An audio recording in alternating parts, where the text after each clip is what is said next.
میں کرامت علی کی بات کر رہا ہوں، وہ کہیں نظر نہیں آ رہا؟ کیا وہ گاؤں میں موجود نہیں؟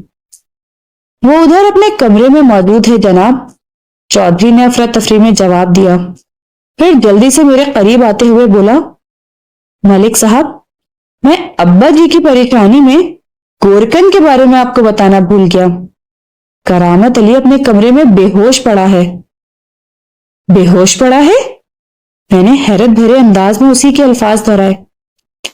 آپ آئیں میرے ساتھ، وہ اضطراری لہجے میں بولا، میں آپ کو دکھاتا ہوں۔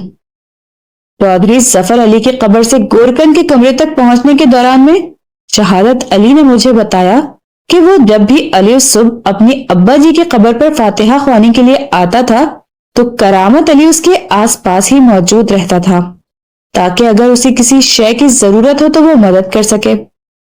آج جب چودھری نے اپنے ابا جی کی قبر کو کھلا ہوا پایا اور قریب قریب کہیں گورکن بھی دکھائی نہیں دیا تو وہ سب سے پہلے اس کے کمرے کی ہی طرف دوڑا تھا، اور گورکن کو اس نے کمرے کے اندر رسیوں میں جکڑا ہوا بے ہوش پایا تھا۔ جناب، میں نے اس کی بندشیں تو جس حد تک ممکن تھی کھول دی ہیں، لیکن باوجود کوشش کے میں اسے ہوش میں نہیں لا سکا۔ اپنے بیان کے آخر میں اس نے بتایا، پھر میں ابا جی کی پریشانی میں اس قدر الجھا کہ کرامت علی میرے ذہن سے نکل گیا، اس لیے میں نے آپ کو بھی اس کے بارے میں کچھ نہیں بتایا۔ جلد ہی ہم دونوں گورکن کے کمرے کے اندر موجود تھے۔ گورکن کرامت علی کی عمر لگ بھگ 60 سال رہی ہوگی۔ وہ کمرے کے قریب بے ہوش پڑا تھا۔ میں اس کے قریب اکڑوں بیٹھ کر معائنہ کرنے لگا۔ اس کی نبض بڑی سست روی سے چل رہی تھی۔ اطمینان بخش بات یہ تھی کہ وہ خطرے سے باہر تھا۔ میں نے اسے رہی سہی بندشوں سے آزاد کرنے کے بعد اس کی بے ہوشی کا سبب جاننے کی کوشش کی۔ جلد ہی اس کے سر کی چوٹوں سے مجھے اندازہ ہو گیا کہ مجرموں نے اسے بے بس کرنے کے لیے اس کے سر کو نشانہ بنایا تھا۔ کھوپڑی کے ایک حصے میں بڑا سا گومڑا بھی ابھرا ہوا تھا، جبکہ دوسری جانب ایک کھلا ہوا زخم نظر آ رہا تھا جس میں سے رسنے والے خون نے گورکن کے سر کے بالوں کو تر بتر کر دیا تھا۔ اسے بے ہوشی کی حالت میں لے جانے والی یہی سر کی چوٹیں تھیں جو محتاط اندازے کے مطابق کسی موٹے ڈنڈے یا موٹی لکڑی سے لگائی گئی تھیں، اور یہ کام ان مجرموں کے سوا اور کسی کا نہیں ہو سکتا تھا جنہوں نے چودھری ظفر علی کی لاش کے ساتھ کھلواڑ کیا تھا۔ یہ بات سمجھ میں آ رہی تھی کہ انہوں نے پہلے گورکن کو بے ہوش کیا، پھر اسے رسیوں میں جکڑ کر اس بات کا اطمینان کر لیا کہ وہ ان کی کسی بھی مذموم کارروائی میں مداخلت کے قابل نہیں رہا۔ اس کے بعد ہی وہ لوگ چودھری ظفر علی کی قبر کی طرف بڑھے ہوں گے۔ گورکن کا جلد از جلد ہوش میں آنا بہت ضروری تھا۔ وہ ہوش میں آ جاتا تو مجھے نامعلوم مجرموں کے بارے میں بہت کچھ معلوم ہو جاتا۔ اس وقت بے ہوش گورکن کرامت علی کی صورت میں میرے پاس واحد ذریعہ تھا جسے اختیار کر کے میں مجرموں تک رسائی حاصل کر سکتا تھا۔ لہٰذا اس سوراخ کو یقینی اور کارآمد بنانے کے لیے میں نے فی الفور اسے اسپتال پہنچانے کا بندوبست کیا۔ اگر گورکن بیان دینے کے قابل ہو جاتا تو تفتیش کی گاڑی کو بآسانی آگے بڑھایا جا سکتا تھا۔ میری فرمائش پر چودھری شہادت علی نے ایک تانگے کا انتظام کروا دیا۔ میں نے گورکن کو تانگے میں ڈلوایا اور دونوں کانسٹیبلز کی نگرانی میں اسے سرکاری اسپتال کی طرف روانہ کر دیا۔ مذکورہ اسپتال موضوع فیض آباد سے کافی فاصلے پر تھا، لیکن چونکہ یہاں سے ایک پختہ سڑک اسپتال کی طرف جاتی تھی لہٰذا مجھے پکی امید تھی کہ دونوں کانسٹیبلز سورج غروب ہونے سے پہلے گورکن کو ٹھیک کروا کر لے آئیں گے۔ اس کے بعد میں نے گورکن کے کمرے کا تنقیدی جائزہ لیا۔ وہاں چند برتنوں اور ایک چارپائی بستر کے علاوہ رہائشی سامان کے نام پر کچھ نہیں تھا۔ کمرے کے ایک کونے میں کھدائی کے چند مخصوص آلات رکھے ہوئے تھے، مثلاً کدال، پھاوڑا، کسی، بیلچا اور کھرپے وغیرہ۔ یہ آلات وہ قبر کی کھدائی کے لیے استعمال کرتا تھا۔ میں نے ایسے ہی ایک بیلچا اور کدال چودھری ظفر علی کی کھلی ہوئی قبر کے پاس رکھا ہوا بھی دیکھا تھا۔ اغلب امکان یہی تھا کہ مجرموں نے گورکن کو بے ہوش کرنے کے بعد اسی کے آلات کھدائی کی مدد سے چودھری کی قبر کھولی ہوگی اور اپنا کام کر کے فرار ہو گئے ہوں گے۔ میں نے مذکورہ آلات کھدائی کا باغور جائزہ لیا تو ان کے درمیان مجھے ایک مضبوط ڈنڈا پڑا ہوا مل گیا۔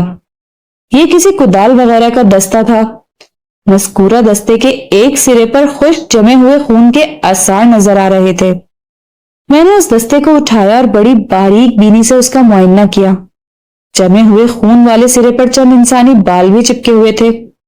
اب اس بات میں کسی شک و شبے کی گنجائش باقی نہیں رہی کہ گورکن کو اسی دستے کی ضربات سے بے ہوش کیا گیا تھا۔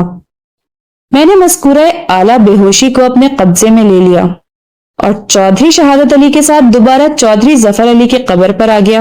آج کل تفتیشی میدان میں پولیس کو کس قدر آسانی اور سہولیات میسر ہیں، لیکن ہمارے زمانے میں سارا کام جسم اور ذہن ہی کو کرنا پڑتا تھا۔ کوئی تکنیکی اور سائنسی سہولت مہیا نہیں تھی۔ اگر ہمارے زمانے میں فنگر پرنٹس وغیرہ کا نظام رائج ہوتا تو کدال کا یہ دستہ مجھے بڑی آسانی سے مجرموں تک پہنچانے میں ایک مددگار کردار ادا کر سکتا تھا۔ بہرحال ہر دور کے کچھ مخصوص تقاضے ہوتے ہیں اور انہی تقاضوں کے فریم میں رہ کر کھیلنا پڑتا ہے۔ چودھری ظفر علی کی قبر کو ٹھیک ٹھاک کر دیا گیا تو چودھری شہادت علی نے مجھ سے پوچھا، ملک صاحب، مجرموں کا سراغ لگانے کے لیے کسی ماہر کھوجی سے بھی تو مدد لی جا سکتی ہے۔ میرا دھیان بھی اس طرف گیا تھا، میں نے پرسوچ انداز میں کہا، لیکن رات کے آخری پہر ہونے والی بارش نے کھرے کا سوا ستیہ ناش کر دیا ہے۔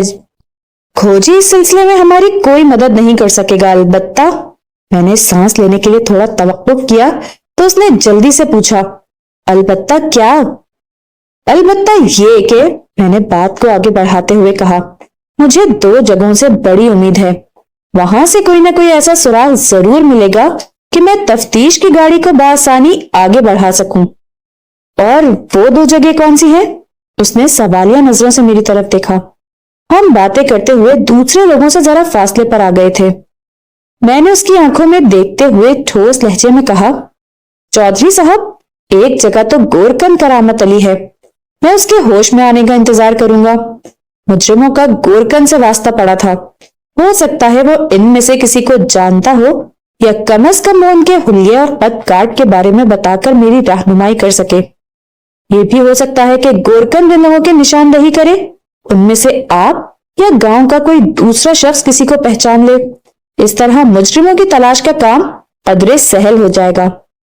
ہاں، یہ تو آپ بالکل ٹھیک کہہ رہے ہیں، وہ تائیدی انداز میں گردن ہلاتے ہوئے بولا اور پھر پوچھا، اور دوسرا ذریعہ کون سا ہے؟ دوسرا ذریعہ آپ ہیں چودھری صاحب، میں نے ایک ایک لفظ پر زور دیتے ہوئے کہا۔ میں؟ وہ متذبذب انداز میں مجھے دیکھنے لگا۔ میں کیسے جناب؟ آپ مجھے یہ بتائیں گے کہ چودھری ظفر علی کا دشمن کون ہے؟ یہ سوال آپ پہلے بھی پوچھ چکے ہیں اور میں آپ کو بتا چکا ہوں۔ اس کے چہرے پر الجھن کی لکیریں نمودار ہوئیں۔ کوئی ایسا شخص، میں نے اس کی وضاحت کو نظر انداز کرتے ہوئے کہا، ماضی میں چودھری ظفر علی کے ہاتھوں جس نے کوئی تکلیف اٹھائی ہو۔ ابا جی کسی کو تکلیف پہنچانے والے نہیں تھے۔ اس شخص کے دل میں بڑے چودھری صاحب کے لیے اتنی نفرت تھی کہ میں اپنی ہی دھن میں بولتا چلا گیا کہ جب اس کا بس چلا تو اس نے نہ صرف یہ کہ ظفر علی کی لاش کو قبر سے نکال کر اس کی بے حرمتی کی، بلکہ وہ دونوں ہاتھ کاٹ کر اپنے ساتھ لے گیا۔ یہ نقطہ نظر انداز نہیں کیا جا سکتا، اور اسی طرح بیری والا کھو بھی میری نظر میں بڑی اہمیت کا حامل ہے چودھری صاحب۔ مجھے جو کچھ معلوم تھا وہ میں آپ کو بتا چکا ہوں جناب، وہ قدرے بیزاری سے بولا۔ اب تحقیق اور تفتیش آپ کا کام ہے۔ میں تو یہ چاہوں گا کہ آپ جلد از جلد مجرموں کو گرفتار کر کے سامنے لائیں اور ان کے خلاف سخت ترین قانونی کارروائی کریں۔ یہی ہوگا، بالکل یہی ہوگا، میں نے ایک ایک لفظ پر زور دیتے ہوئے کہا۔ مجھے اس کام کے لیے آپ کی اور آپ کے گاؤں والوں کی مدد اور تعاون کی ضرورت ہے۔ موقع پر موجود لوگوں سے میں سرسری پوچھ گچھ کر چکا ہوں، لیکن کوئی حوصلہ افزا نتیجہ برآمد نہیں ہوا۔ آپ نے بھی کوئی تسلی بخش جواب نہیں دیا۔ کیوں نہ ایک کام کریں چودھری صاحب؟ کیا کام؟ اس نے چونک کر میری طرف دیکھا۔ میں نے جواب میں بتایا، میں آپ کے ساتھ حویلی چلتا ہوں، ہو سکتا ہے آپ کے اہل خانہ کے ساتھ بات چیت کر کے کوئی مفید معلومات ہو جائے۔ بسم اللہ بسم اللہ، تشریف لائیں۔ میں چودھری شہادت علی کی معیت میں اس کی حویلی پہنچ گیا حویلی کے اندر خاندان کے بہت کم لوگ آباد تھے۔ چودھری شہادت علی کی بیوی صفیہ سے میری ملاقات ہوئی۔ صفیہ چودھری سے کوئی 5 سال چھوٹی یعنی لگ بھگ 30 سال کی تھی اور ایک گوری چٹی اور خوبصورت عورت تھی۔ اپنی وضع و قطع اور شخصیت کے اعتبار سے وہ بنی بنائی چودھرائن تھی۔ اگر کوئی یہ نہ بھی بتائے کہ وہ فیض آباد کے چودھری شہادت علی کے گھر والی ہے، تو بھی ایک نظر دیکھنے والے کو فوراً پتا چل جاتا تھا کہ وہ چودھریوں کے خاندان سے تعلق رکھتی ہوگی۔ چودھری شہادت علی کی 3 اولادیں تھیں۔ سب سے بڑا بیٹا صداقت علی 8 سال کا تھا۔ اس سے چھوٹی ایک بہن جمیلہ تھی جس کی عمر 7 سال رہی ہوگی، اور سب سے چھوٹی شکیلہ محض 5 سال کی تھی۔ ظاہر ہے ان بچوں سے پوچھ گچھ کا کوئی فائدہ نہیں تھا، لیکن حیرت انگیز طور پر چودھرائن صفیہ بھی اس سلسلے میں میری کوئی مدد نہ کر سکی۔ ان لوگوں کے علاوہ میں نے حویلی میں کام کرنے والے مختلف ملازمین سے بھی سوال جواب کیے، مگر ہر طرف سے ایک ہی فتویٰ آ رہا تھا کہ بڑے چودھری صاحب کا کوئی دشمن ہو ہی نہیں سکتا۔ دشمنی تو بہت دور کی بات ہے، کوئی ان کے خلاف سوچنے کا بھی تصور نہیں کر سکتا تھا، اور یہی بات کانٹے کی طرح میرے دماغ میں چبھ رہی تھی۔ چودھری ظفر علی کی لاش کا جو حشر ہوا تھا اور نامعلوم مجرم جتنی بے دردی سے اس کے دونوں ہاتھ کاٹ کر اپنے ساتھ لے گئے تھے، اس سے تو یہی بات سمجھ میں آتی تھی کہ اس دنیا میں کم از کم ایک ایسا شخص ضرور موجود تھا جو اپنے دل میں چودھری کے لیے بڑی اعلیٰ پائی کی نفرت رکھتا تھا۔ اس کے ساتھ ہی یہ بھی لازم تھا کہ ایسے انتقامی شخص کو ماضی میں چودھری ظفر علی کے ہاتھوں کوئی بڑا نقصان پہنچا تھا۔ میں اپنی تھیوری سے ایک سوت ادھر ادھر ہٹ نہیں سکتا تھا، کیونکہ یہ افسوسناک واقعہ اسی تھیوری کے تناظر میں پیش آیا تھا۔ کوئی میرے پیشہ ورانہ تجربے کو چیلنج کر ہی نہیں سکتا تھا۔ ایسا صرف اور صرف کسی خطرناک دشمنی کے پس منظر میں ہی ممکن تھا۔ ایک فوری خیال کے تحت میں نے چودھری شہادت علی سے پوچھا، چودھری صاحب، آپ کی والدہ ماجدہ کہیں نظر نہیں آ رہی؟ کیا وہ حویلی میں موجود نہیں ہیں؟ امی جی ادھر ہی ہیں جناب، اس نے بتایا۔ خیریت؟ آپ نے ان کا کیوں پوچھا؟ میں نے سوچا جب سب سے بات چیت ہوئی ہے تو بڑی چودھرائن جی سے بھی تھوڑی پوچھ تاچھ کر لوں۔ میں نے کہا، ہو سکتا ہے انہیں کوئی ایسی بات پتا ہو جو آپ کے ابا جی کے مجرموں تک پہنچنے میں میری مدد کر سکے۔ امی جی کو ہم نے اس واقعے کے بارے میں ابھی کچھ نہیں بتایا، چودھری شہادت علی نے جواب دیا۔ ان کی طبیعت پہلے ہی بہت خراب رہتی ہے۔ یہ پوری خبر سن کر انہیں گہرا صدمہ پہنچتا۔ وہ لمحے بھر کے لیے متوقف ہوا، پھر اضافہ کرتے ہوئے بولا، جب سے ابا جی کا انتقال ہوا ہے امی جی کی حالت بہت تشویشناک ہے۔ ان کی سماعت اور بصارت تو پہلے ہی متاثر تھی، اب کمر میں بھی شدید درد رہنے لگا ہے۔ یوں سمجھیں کہ پچھلے 1 ماہ سے وہ چارپائی سے لگی ہوئی ہیں۔ ابا جی کے انتقال کو بھی لگ بھگ اتنا ہی عرصہ ہوا ہے۔ آپ خود سوچیں، ان حالات میں امی جی کو تازہ ترین واقعے کے بارے میں بتانا کتنا نقصان دہ ثابت ہو سکتا تھا۔ آپ ٹھیک کہہ رہے ہیں چودھری صاحب، میں نے اس بات میں سر ہلاتے ہوئے کہا۔ یہ مجبوری تو بہرحال ہے۔ میں مزید تھوڑی دیر تک چودھری کی حویلی میں رکا، پھر واپس آ گیا۔ کانسٹیبل یعقوب اور جمیل کو میں نے گورکن کے ہمراہ سرکاری اسپتال بھیج دیا تھا۔ تھانے پہنچ کر پتا چلا کہ ابھی تک ان کی واپسی ہوئی ہے اور نہ ہی ادھر سے کوئی اطلاع آئی ہے۔ میرے پاس فی الوقت تفتیش کو آگے بڑھانے کے لیے واحد ذریعہ گورکن کرامت علی ہی تھا۔ یہ بندہ ان لوگوں کے بارے میں معلومات فراہم کر سکتا تھا جنہوں نے چودھری ظفر علی کی قبر کھود کر بقول شخص سے اس کی لاش کی بے حرمتی کی تھی۔ پہلے میں نے یہی سوچا تھا کہ گورکن کی واپسی کا انتظار کروں گا، لیکن تھانے پہنچتے پہنچتے میں نے ارادہ بدل دیا اور فیصلہ کیا کہ مجھے فوراً اسپتال جا کر گورکن کی خبر لینا چاہیے۔ میں نے ASI فاروق احمد کو اپنے کمرے میں بلا لیا۔ میرے تھانے میں فاروق واحد ASI تھا، عملے میں اس کے علاوہ ایک حوالدار اور 4 کانسٹیبلز تھے۔ فاروق، ASI میرے پاس پہنچا تو میں نے گہری سنجیدگی سے اسے مخاطب کیا۔ میں گورکن کو دیکھنے اسپتال جا رہا ہوں، اس دوران میں یہ تھانہ تمہارے حوالے ہے۔ آپ بے فکر ہو جائیں ملک صاحب، وہ مضبوط لہجے میں بولا، میں آپ کو شکایت کا موقع نہیں دوں گا۔ تمہیں ایک کام اور بھی کرنا ہے فاروق، میں نے اس کی آنکھوں میں دیکھتے ہوئے کہا۔ تم اس تھانے میں طویل عرصے سے ڈیوٹی دے رہے ہو، فیض آباد کے تقریباً سبھی لوگوں سے تمہاری جان پہچان ہے۔ تم نے ایک بار کسی ماسی کا ذکر کیا تھا جو ضرورت پڑنے پر پولیس کے لیے کام بھی کر لیتی ہے۔ ماسی جیرا؟ فاروق نے بتایا۔ ہاں ہاں، یہی نام بتایا تھا تم نے۔ میں نے اس بات میں گردن ہلائی۔ خیریت ملک صاحب؟ اے ایس آئی نے الجھن زدہ نظروں سے مجھے دیکھا۔ ماسی ویرا سے آپ کو کیا کام پڑ گیا ہے؟ میں نے دھیمے لہجے میں کہا۔ گزشتہ رات چودھری ظفر علی مرحوم کی قبر کے ساتھ جو کچھ پیش آیا ہے وہ تمہارے علم میں ہے۔ مجھے یقین ہے کہ یہ چودھری کے کسی ایسے دشمن کی انتقامی کارروائی ہے جو اپنے دل میں چودھری کے لیے بے پناہ نفرت رکھتا تھا، اور ماضی میں جس نے چودھری کے ہاتھوں بہت بڑا نقصان اٹھایا ہو، لیکن اب تک کی تفتیش میں ایسا کوئی شخص سامنے نہیں آ سکا، اور میں سمجھتا ہوں یہ ایک تفتیشی ناکامی ہے۔ اس لیے میں نے لمحاتی توقف کر کے ایک گہری سانس لی، پھر بات مکمل کرتے ہوئے کہا، میں نے فیصلہ کیا ہے کہ اس سلسلے میں نہایت ہی خفیہ طور پر ماسی جیرا کو استعمال کر کے یہ معلوم کرنے کی کوشش کی جائے کہ میرا مطلوبہ بندہ کون ہو سکتا ہے۔ ٹھیک ہے ملک صاحب، فاروق نے ٹھوس انداز میں کہا، میں جیرا ماسی کو فوراً اس مہم پر لگا دیتا ہوں۔ انشاءاللہ ایک آدھ دن میں کوئی مثبت نتیجہ برآمد ہو جائے گا۔ اس کام میں نہایت ہی احتیاط کی ضرورت ہے فاروق، میں نے ٹھہرے ہوئے لہجے میں کہا۔ میں نہیں چاہتا کہ گاؤں میں کسی کو ماسی جیرا کے مشن کا پتہ چلے۔ اسے بڑی رازداری سے ہاتھ پاؤں بچا کر کام کرنا ہوگا۔ وہ اس نوعیت کے کاموں میں ماہر ہے جناب، فاروق نے بڑے اعتماد سے کہا۔ ویسے میرے ذہن میں ایک اور بات بھی آ رہی ہے۔ ہاں ہاں بولو، میں نے اضطراری لہجے میں کہا۔ میرا یہ تجربہ ہے کہ تمہارے ذہن میں کافی مفید اور کارآمد خیالات پیدا ہوتے ہیں۔ عام ڈگر سے ہٹ کر سوچنے والے ہی کسی حتمی نتیجے پر پہنچ پاتے ہیں۔ اس تعریف کا بہت بہت شکریہ ملک صاحب، وہ ممنونیت بھرے انداز میں بولا۔ میں خود کو اس حوالے سے بڑا خوش نصیب سمجھتا ہوں کہ آپ کے ساتھ کام کرنے کا موقع مل رہا ہے۔ یقین مانیں میں نے آپ سے بہت کچھ سیکھا ہے، اور سیکھنے اور سکھانے کا کام تو چلتا ہی رہے گا فاروق، میں نے قطع کلامی کرتے ہوئے کہا۔ تم مجھے کسی اور بات کے بارے میں بتانے جا رہے تھے جو ابھی ابھی تمہارے ذہن میں آئی ہے۔ جی ملک صاحب، اس نے ایک گہری سانس لی، پھر بتانے لگا، یہ ضروری تو نہیں کہ چودھری ظفر علی کی قبر کو عبرت کا نشان بنانے والے فیض آباد میں باہر سے آئے ہوں۔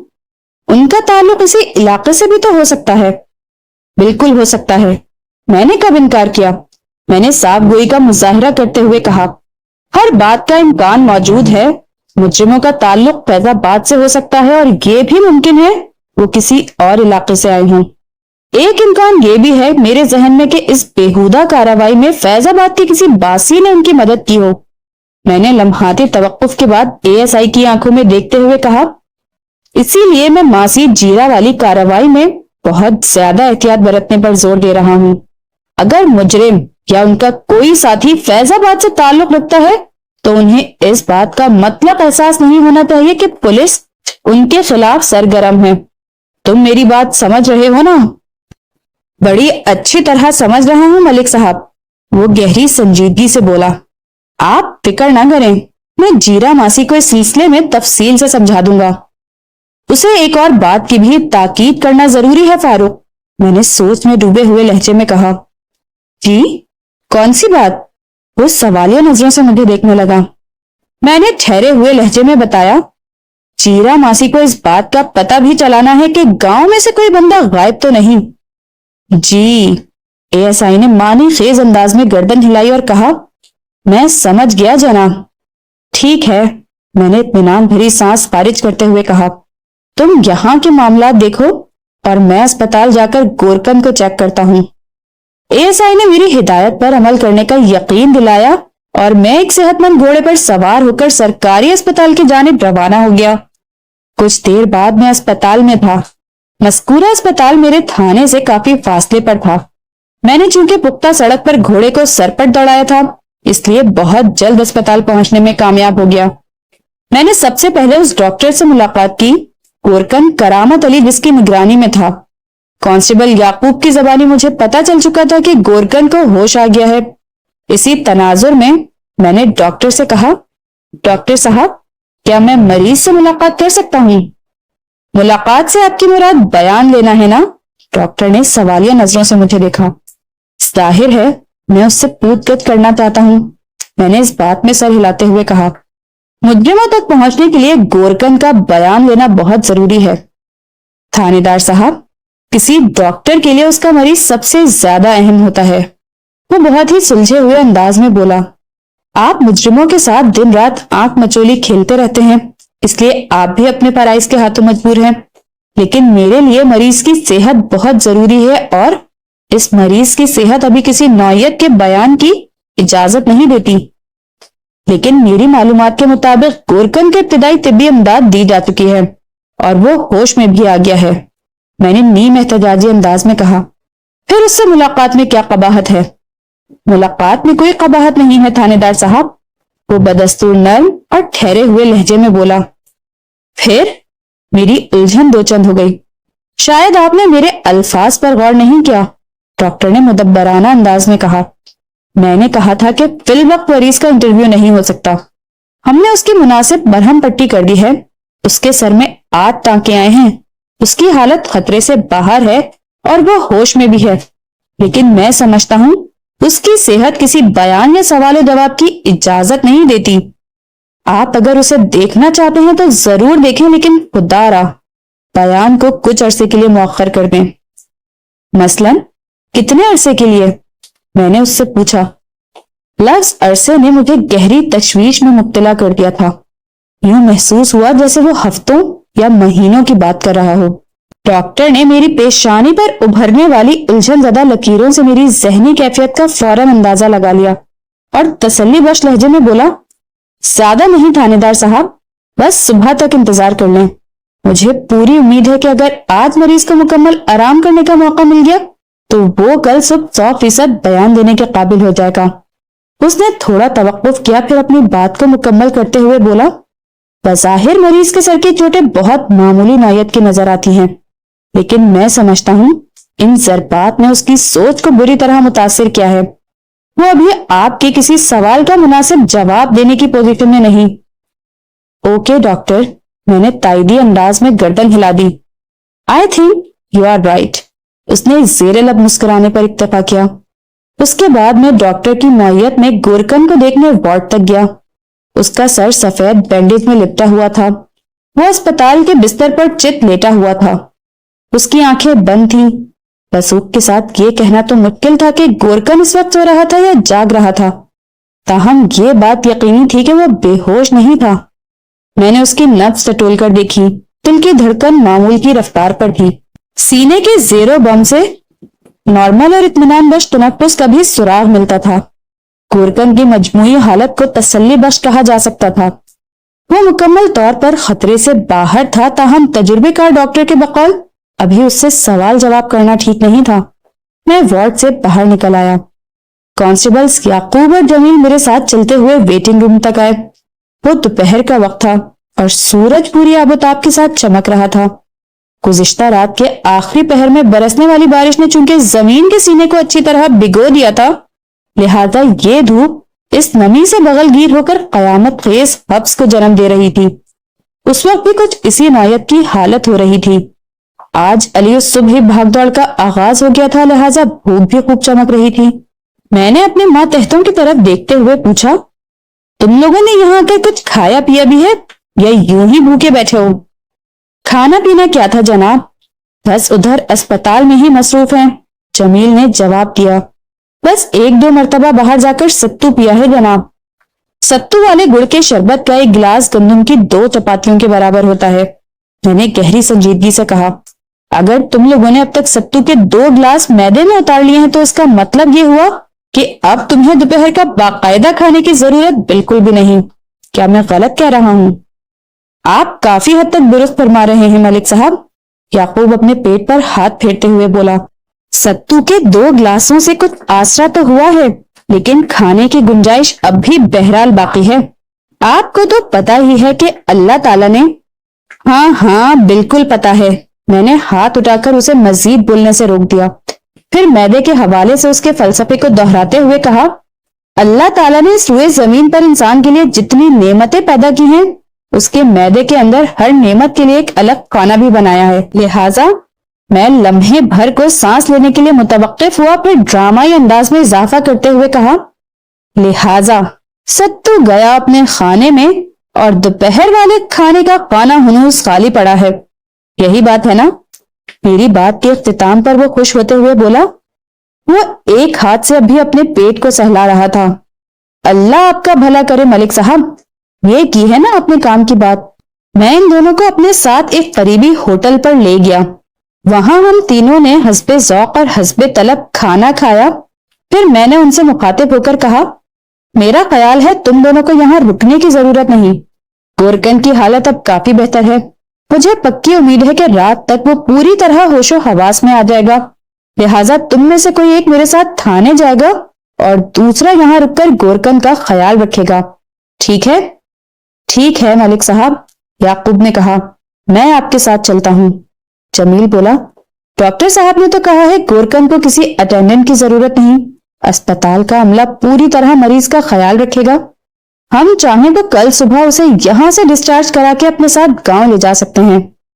ڈاکٹر نے اپنے طور پر بالکل درست مشورہ دیا ہے، میں نے سوچ میں ڈوبے ہوئے لہجے میں کہا، لیکن شاید وہ یہ نکتہ بھول رہا ہے کہ گورکن کرامت علی کوئی عام مریض نہیں۔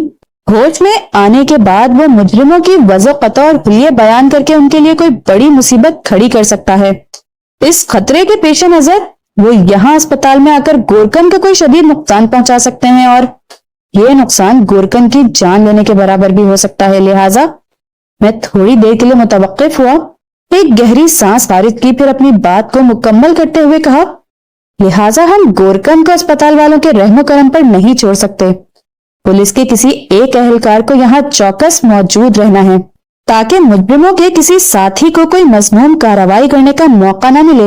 بس ایک رات ہی کی تو بات ہے، کل صبح ہم گورکن کو گاؤں لے جائیں گے۔ آپ بالکل ٹھیک کہہ رہے ہیں ملک صاحب، یعقوب نے گھمبیر آواز میں کہا، آپ نے جس خدشے کا اظہار کیا ہے میں اس سے پوری طرح اتفاق کرتا ہوں، آپ دونوں بے فکر ہو کر تھانے جائیں۔ جمیل نے پرعزم لہجے میں کہا، میں یہاں کی ذمہ داری سنبھال لوں گا، انشاءاللہ آپ کو شکایت کا موقع نہیں دوں گا۔ میں یعقوب کے ساتھ واپس آ گیا۔ سپہر شام ڈھل رہی تھی، دھوپ ایک مرتبہ پھر غائب ہو گئی تھی، بادلوں کی چھوٹی چھوٹی ٹکڑیاں پتہ نہیں کہاں کہاں سے سفر کر کے آسمان پر، فیض آباد کے آسمان پر جمع ہو رہی تھی، گویا فیض آباد کی زمین اور فضا ایک مرتبہ پھر بارش کی لپیٹ میں آنے والی تھی۔ مجھے اسپتال سے لوٹے ابھی تھوڑی دیر ہی ہوئی تھی کہ ایک ملاقاتی کی اطلاع دی گئی۔ میں نے اطلاع لے کر آنے والے کانسٹیبل سے پوچھا، آفتاب وہ کون ہے اور کہاں سے آیا ہے؟ آیا نہیں، آئی ہے جناب، کانسٹیبل نے اپنی انگشت شہادت سے ناک کو ٹچ کیا اور معنی خیز انداز میں بتایا۔ اچھا تو وہ کوئی عورت ہے؟ میں نے اس کی آنکھوں میں دیکھتے ہوئے پوچھا۔ وہ مجھ سے کس سلسلے میں ملنا چاہتی ہے؟ وہ کہاں سے آئی ہے؟ اس نے اپنا نام کیا بتایا ہے؟ میرے سوالات کی بوچھاڑ نے کانسٹیبل کو بوکھلا کر رکھ دیا۔